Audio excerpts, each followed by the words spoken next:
Good evening, I'm forecaster Andrew Fleck for Geoenvironmental Atmosphere, and what we're going to talk about tonight is something that many of you are beginning to bring up concern of, and that is, where is exactly winter? We're now mid-December. There's only been maybe 2 very light snowstorms across the Northeast and the Mid-Atlantic, the one being the heaviest in late October, having one a couple weeks ago that did not perform the way it was supposed to. We've had maybe 3 or 4 very small snows across the Central Plains, and that general, regular, everyday mountain of snow across the Rockies and the West Coast. So other than that, the country is really not covered with much snow, and we want to find out a reason here, and we want to know if folks should keep those snowblowers out just for another month yet, or if they should pack home because winter is not going to perform like it was supposed to.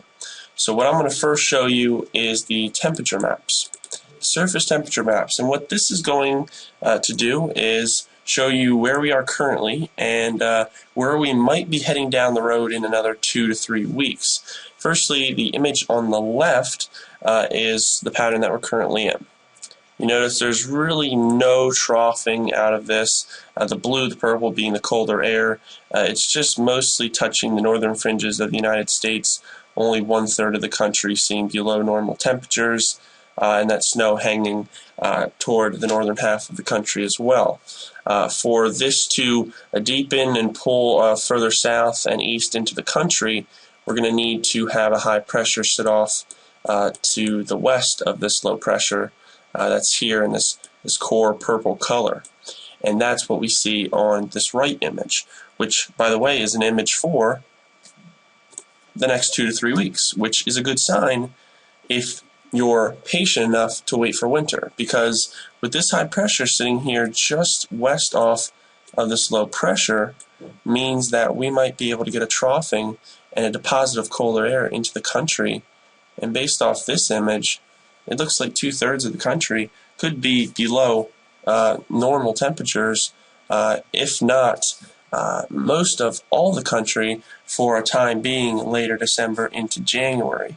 And this pattern has shown many storms, but we just haven't had the cold air. So if we look further out in 2 to 3 weeks, along with the storms and that colder air being there, winter took longer to get here, but it's going to be here. So if all goes right, currently we don't have much going for us, only that 1/3 of the country, but as we pull further on in the future, the next 2 to 3 weeks, if you're patient enough, that cold air might be able to swoop down into the country, produce more snow, and that 2/3 of the country snow cover that we look for each and every year.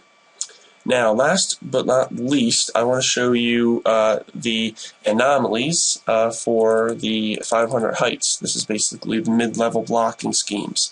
I'm going to show you what I actually showed the last image of the 2 globes, but we're going to more likely zoom in to give you a better look of what I was explaining.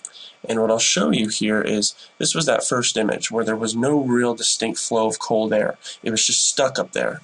And what was happening is cold air was up here in Canada, but it was moving more like this. It was missing much of the country. You had a few troughs that came down, gave some light snows, but no real dominant snowstorm at that point. Now, if we go further on, the pattern looks a lot better. And this is now that 2 to 3 week time range, where I'll pull this map up and we'll show you that it looks a lot better. We have more of a ridging over the Pacific, and that creates troughing, okay, over that central Canada region, and having these storms pocket in here across the south central United States.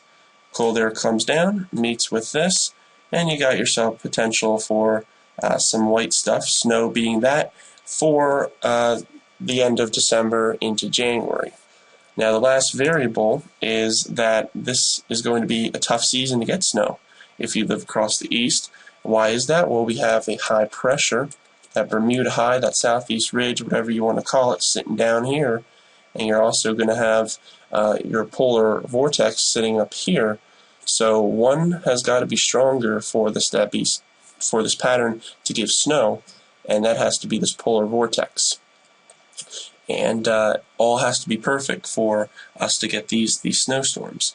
This is a great pattern, a great pattern to have these low pressures come out of the very much southern jet stream and move up closer to the northeast, but the cold air's got to be there. So a lot of variables working, but if they do in tapped agree with each other, that's where we could be looking at a few snowstorms and a much colder and whiter winter for late December and January. So that's something we need to watch out for.